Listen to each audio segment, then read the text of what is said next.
Сәлеметсіңдер ме балалар? Бүгін бізде әліппе сабағы. Әліппеден бүгін жаңа тақырып өтеміз. Сабағымыздың тақырыбы А дыбысы және А әрпі. Сабағымыздың мақсаты А дыбысы мен әрпін таниды, дыбыспен сәйкестендіреді. А әрпін дұрыс таңбалап жазады. Сөздерді буынға бөліп, дыбыстық талдау жасаймыз балалар бүгінгі сабағымызда. Мен сендерге аю туралы әңгіме айтып берейін.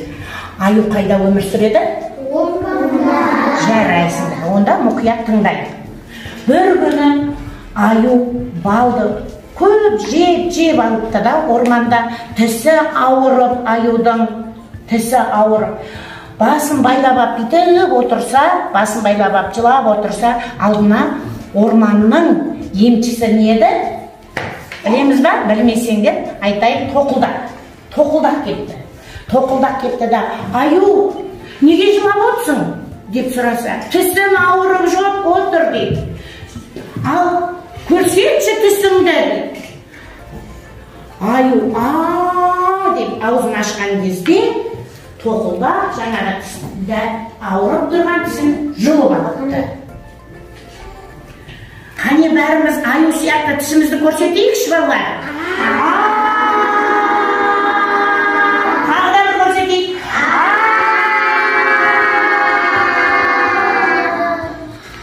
Тағы да.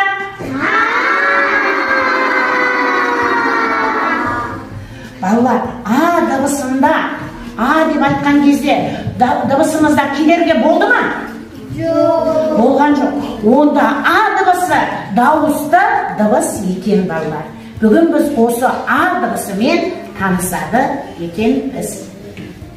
А дыбысының баспа түрі, А дыбысының жазба түрі. Балалар, біз сөздерді буынға бөліп үйрендік па? Буын дегеніміз не екен? Кім айтады буын дегеніміз не? Сөзде қанша дауысты дыбыс болса, сонша буын болады. Дыбыс дегеніміз не? Айзере айта ғой. Дыбысты естиміз, айтамыз. Балалар, қазір мен сіздерге топтық жұмыс беремін.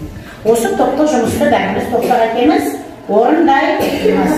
Мына суреттердің ішінен А дыбысы бар суреттерді жапсырамыз, балалар. А дыбысы бар суреттерді табамызда жылдан жапсырып шығайық алдымыздағы тұрған қағазға. Қане, жапсыра қойыңдар. Топта жұмыс істеп. Клейлерді ала қойыңдар, жапсырыңдар.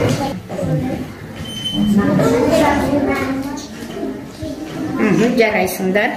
Балалар, бізге қандай суреттер беріліпті? Ай тағда. Алма. Алма тағда. Ата тағда.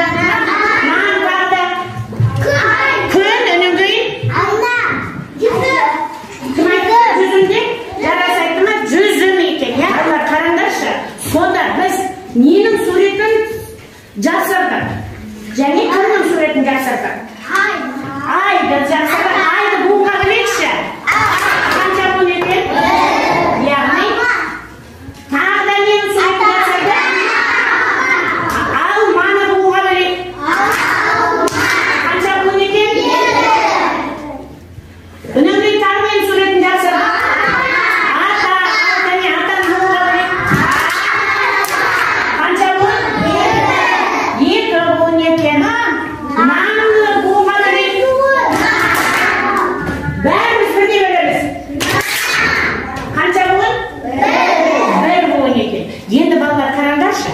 Нан деген сөзге А дыбысы қай кезде естіліп тұр, қай жерде? Ортасында. Дұрыс айтады Амина. Нан дегенде А дыбысы ортасында естіліп тұр екен. Сонымен А дыбысы бізде қандай дыбыс болды?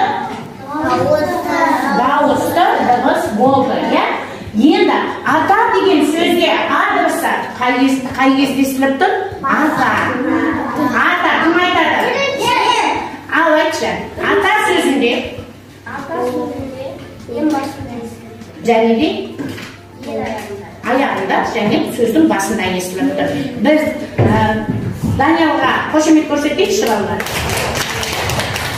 А дыбысын түсіндік па балалар? А дыбысы қандай дыбыс екен? біз А әрпін таңбалауды үйренеміз, дәптерімізге таңбалауды. Сондықтан қазір маған мұқият қарай бала қойыңдар. Барлықтарымыз төменгі сызықтан бастап, жоғарғы сызыққа дейін апарып, одан қайтадан төменгі сызыққа келіп қайырамыз. Белін қайтеміз, сызамыз. Енді кіші әріптің қарай қойыңдар. Мына жазу жолының жоғарғы жолынан бастап шеңбер домалақтаймыз, және де несін жасаймыз? Ілгегін жасайды екенбіз балалар. Мынау А дыбысының бас әріпі, айтамыз.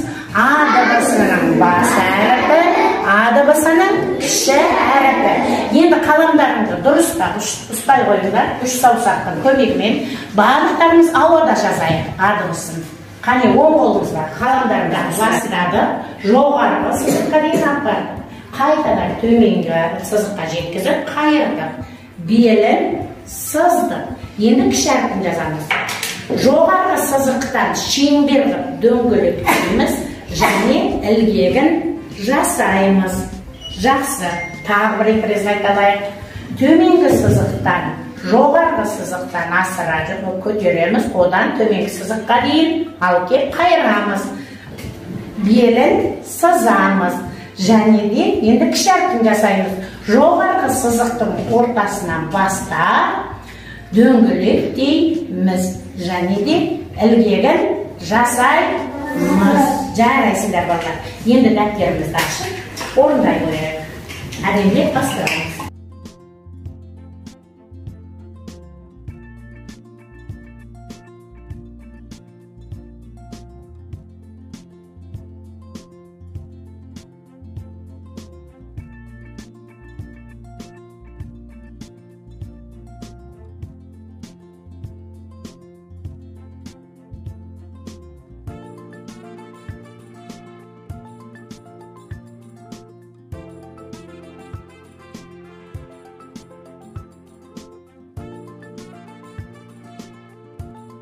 Қаламымызды қоя тұрып, бәріміз көзімізге, қолымызға бір серпілту сәтін жасап алайықшы балалар. Қане, бастаймыз.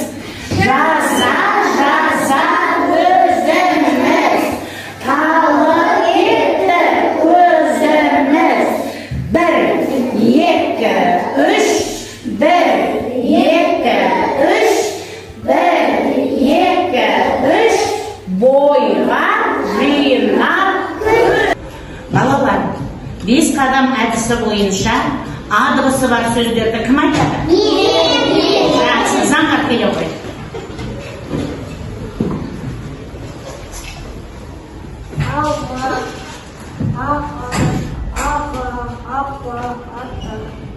Жарайсың. Тағы кім айтады? Мен. Әне келе қой.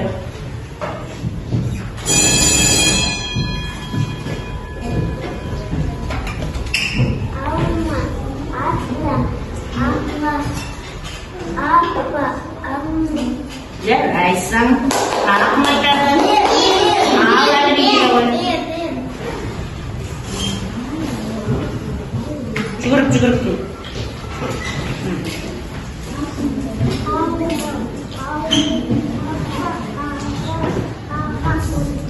Жарайсың. А дыбысы бар сөздерді жақсы айтып шықтық балалар. Рахмет сізге. Жарайсыңдар балалар. Сонымен бүгін қандай әріппен таныстық? Қандай дыбыс?